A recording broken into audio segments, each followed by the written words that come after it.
कामनाएं हैं, इच्छाएं हैं, कामनाएं हैं, भावनाएं हैं, उन सभी इच्छाओं को वह पूरा कर देगा और हमारा जीवन खुशहाल हो जाएगा।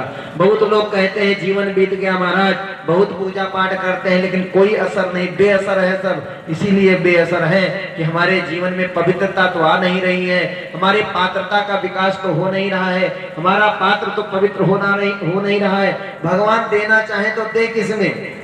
आप सब जानते हैं जिस पात्र में गोबर लगा हो, मिट्टी लगा हो, उसमें दूध और घी कोई नहीं डालेगा। आप अपना पात्र लेकर के जाइए और उस पात्र में गोबर पड़ा हो तो कौन व्यक्ति है जो उसमें घी डाल देगा?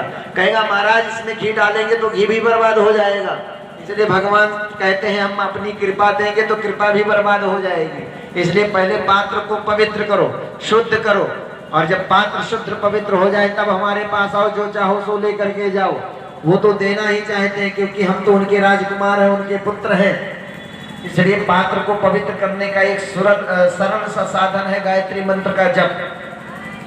जन्म जन्मांतर के जो पाप हैं,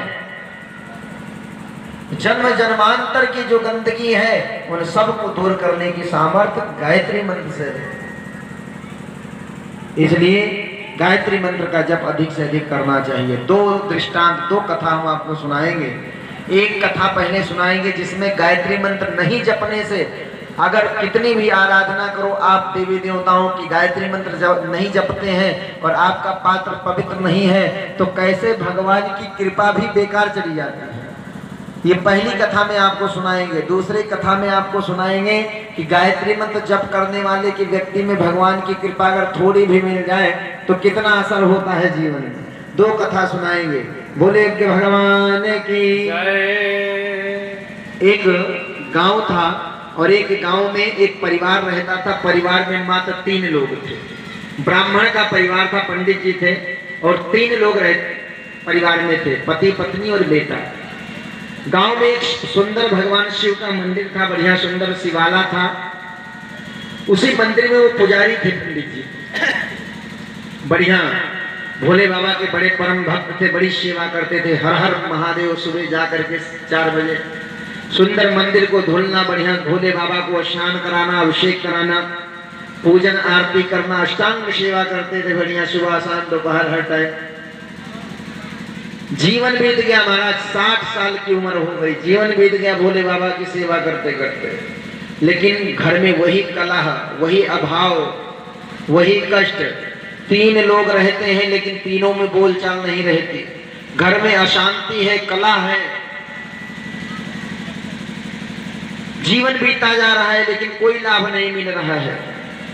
एक दिन क्या हुआ, भगवान भोले बाबा और माता पार्वती कहीं जा रहे थे। भगवान भोले बाबा और माता पार्वती कहीं जा रहे थे, रास्ते में वो गांव पड़ गया। और गांव पड़ गया तो माता भगवती को याद आ गया। उन्होंने भोले बाबा से कहा, स्वामी मैं जानती हूँ इस गांव में आपका एक परम भक्त रहता है, बहुत सेवा करता है, आपकी बड़ी पूजा अर्चना वंदना करता है, लेकिन हमने देखा है उसके जीवन में बड़ा कष्ट है, बड़ी कला है उसके परिवार में। आपका नाम भोलेनाथ है, भोले भंडारी है, लेकिन कभी उसका भंडार आपने नहीं भरा, कभी आपने उसके जीवन पर विचार नहीं किया, जीवन पर कृपा नहीं की।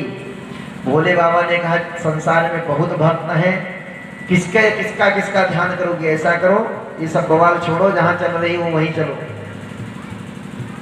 माता पार्वती ने कहा, नहीं ऐसा नहीं होगा। माँ बड़ी, मैंने बताया नहीं कि जो माँ होती है, माँ के अंदर बड़ा वात्सल्य होता है, प्रेम होता है अपने बच्चों के प्रति। बच्चे चाहे जैसे हों, माँ कृपा करती है, इसलिए माँ के शरण में पहले आओ। माता भगवती ने कहा, नहीं, आज आपको कृपा करनी ही पड़ेगी। आज यहाँ से तभी हम आगे जाएंगे जब उसके ऊपर कृपा कर दोगे, उसे कुछ दे दोगे तब। भोले बाबा ने कहा, चलो ठीक है, तुम नहीं मानती हो तो चलो। माता भगवती और भोले बाबा दोनों पहुंच गए। किसके दरवाजे पर पहुंच गए? उस ब्राह्मण के दरवाजे पर। सुबह का समय था, 10-11 बजे होंगे। वो ब्राह्मण भी मंदिर से आरती पूजा करके वापस घर आया था। भोजन का समय था, भोजन करने के लिए बैठा था आसन पर। सामने भोजन की थाली आ गई थी, इतने में दरवाजे पे दस्तक हो गई। और जैसे दरवाजे पे आवाज हुई, तुरंत ब्राह्मण की पत्नी ने जाकर के दरवाजा खोला तो क्या देखा, साक्षात भूत भावन बाबा भोलेनाथ और माँ जगदम्बा पार्वती मैया पधारी हैं। दोनों को प्रणाम किया। उस ब्राह्मण ने भी देखा, दरवाजे पर दृष्टि डाली तो देखा भोले बाबा आए हैं। थाली को किनारे किया, भोजन को प्रणाम किया और वह भी पहुंच गया दरवाजे पर। बालक भी कहीं खेल रहा था, वो भी पहुंच